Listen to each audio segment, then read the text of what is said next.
नीलाम्बुज श्यामलकोमलाङ्गं सीता समारोपितवामभागम् पाणौ महासायकचारुचापं नमामि रामं रघुवंशनाथम्। नीले कमल के समान श्याम और कोमल जिनके अंग हैं, सीता जी जिनके वाम भाग में विराजमान है, जिनके हाथों में अमोघ बाण और धनुष है, ऐसे प्रभु श्री रामचंद्र जी रघुवंश के स्वामी को हम प्रणाम करते हैं। राम कथा के तीसरे भाग में आप लोग का स्वागत है।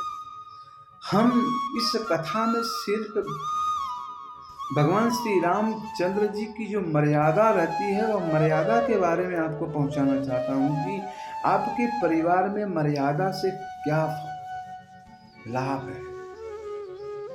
पारिवारिक जीवन मर्यादाहीन होने की वजह से नष्ट हो रही है।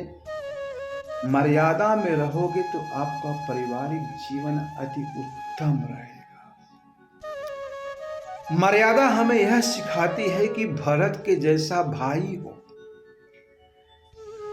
लेकिन दुर्योधन के जैसा कपटी भाई न हो। लक्ष्मण के जैसा एक नारी की रक्षा भाभी को मां के समान समझने वाला हो, लेकिन दुशासन के जैसा नारी का चीर हरण करने वाला कोई इस धरती पे पैदा न हो। नारी का सम्मान करने वाला हो, रावण के जैसा कोई इस धरती पर मनुष्य न हो कि किसी के नारी का अपहरण कर। पतिव्रता नारी अनसुईया, सीता जी, सती सावित्री जी, ये सब पतिव्रता नारी थी। अनुसुईया जी कहती हैं कि पति से बढ़कर के कोई हितकारी, पति से बढ़कर के कोई बंधु, पति से बढ़कर के कोई मित्र नारी का नहीं होता है। इसलिए पति का सम्मान करो, पति के शरण में रहो। और पति को भी चाहिए कि भगवान श्री रामचंद्र जी के जैसे मर्यादा में रह करके अपनी पत्नी का देखभाल भी करे।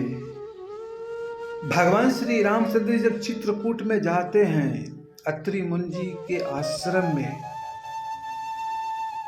तो इतने बड़े मतलब भगवान होते हुए भी हमेशा श्री रामचंद्र जी झुक के सबका सम्मान करते हैं। यह मर्यादा का बड़प्पन है। माता अनसुईया के बारे में सीता जी को बताते हैं कि माता अनसुईया के शरण में आई हो, कि कोई साधारण स्त्री नहीं है।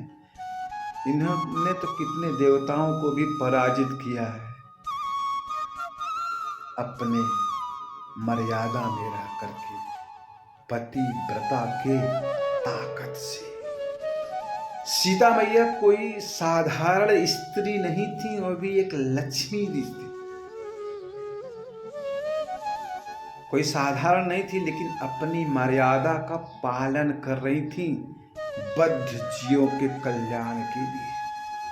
वहीं पर सती अनसुईया जी ने माता सीता को दिव्य वस्त्र दिए, दिव्य आभूषण दिए जो कभी मैले नहीं होते हैं।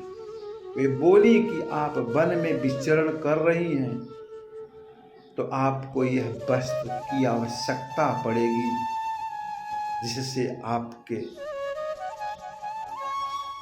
इस मर्यादा पर कोई दाग न लगे। सब उन्हें अनुभव था।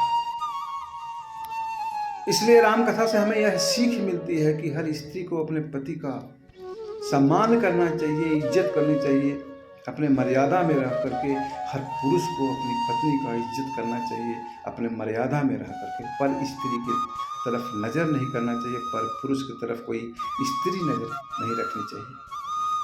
यह मर्यादाएं संभाल के रखोगे तो आपका जीवन, पारिवारिक जीवन धन्य हो जाएगा। हरे कृष्ण कृष्ण कृष्ण हरे हरे, हरे राम राम राम हरे हरे। बोलो सीताराम जी की जय।